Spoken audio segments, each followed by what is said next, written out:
qu'à un moment donné, il faut que ce soit l'opposition ou bien le parti au pouvoir, mais il faut que la classe politique apprenne à se regarder dans le miroir pour dire ces dispositions, celle-là, pour l'avenir, ça peut poser des problèmes. Il ne faudrait pas qu'on juge cela à la lumière de nos intérêts immédiats.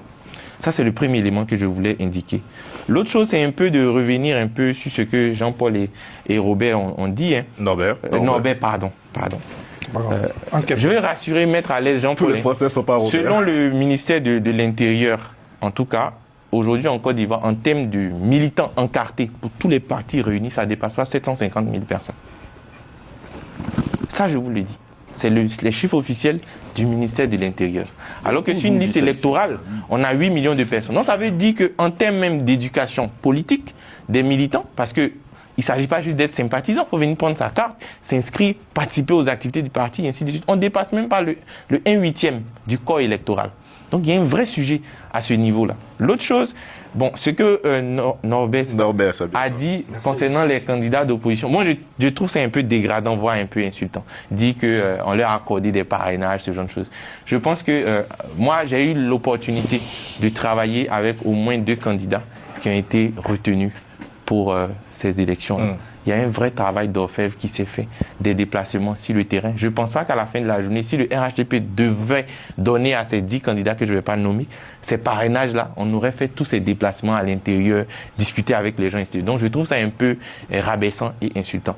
Il faut avoir l'humilité de reconnaître qu'il y a des gens qui ont déposé leur candidature. Certains ont été retenus, d'autres ne l'ont pas, pour des raisons qu'on peut discuter, avec lesquelles moi-même, à titre personnel, je ne suis pas forcément d'accord. J'en veux pour preuve, par exemple, pour le cas du président Laurent Gbagbo, le cas d'Assali Timoko, du président Tidjane Thiam, ainsi de suite.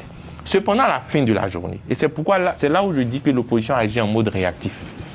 À la fin de la journée, à quel moment on pensait que, entre mars, par exemple, ou janvier 2025 et le 8 septembre, il y a eu des éléments qui ont changé, de sorte à ce qu'on ait mis le Conseil constitutionnel dans une position telle que, à la fin de sa décision, ces personnes qui ont été injustement écartées allaient être remises sur la liste. Et on a l'impression que les gens ont été surpris donc par cela, parce qu'ils n'ont rien préparé. Ça, il ne faudrait pas qu'on se le cache. Rien n'a été préparé, parce que si des choses ont été préparées, on aurait eu des résultats probants qui allaient, comment on appelle, finalement, et c'est là que je vais m'arrêter. On dit que des candidats qui ont été choisis décident d'aller pour légitimer l'élection de Alassane, ainsi de suite. Excusez-moi de vous le dire, je vais le dire sur votre plateau, comme je le dis ailleurs.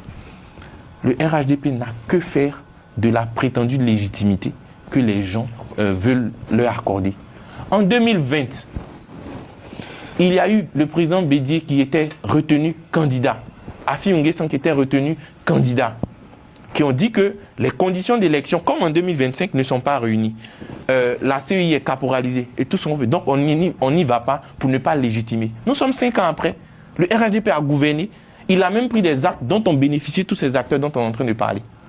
Donc à la fin de la journée, on est en train de s'imaginer un scénario dans lequel on dit non, on ne veut pas partir, sinon ça va les légitimer, ainsi de suite, ainsi de suite.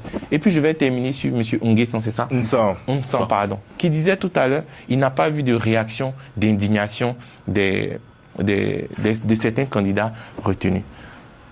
Bon, je pense que la décision du Conseil national de sécurité est sortie hier. Peut-être qu'il y a des communiqués qui sont en préparation, on verra. Mais s'il veut ma position personnelle, écoutez... Ça de M. Dombello, on aurait bien voulu l'avoir. Il fera peut-être une déclaration officielle. Je vais parler personnellement. Vous voyez, alors que ces candidats retenus-là font des appels du pied aux candidats non retenus, regardez le mépris qu'on leur sert.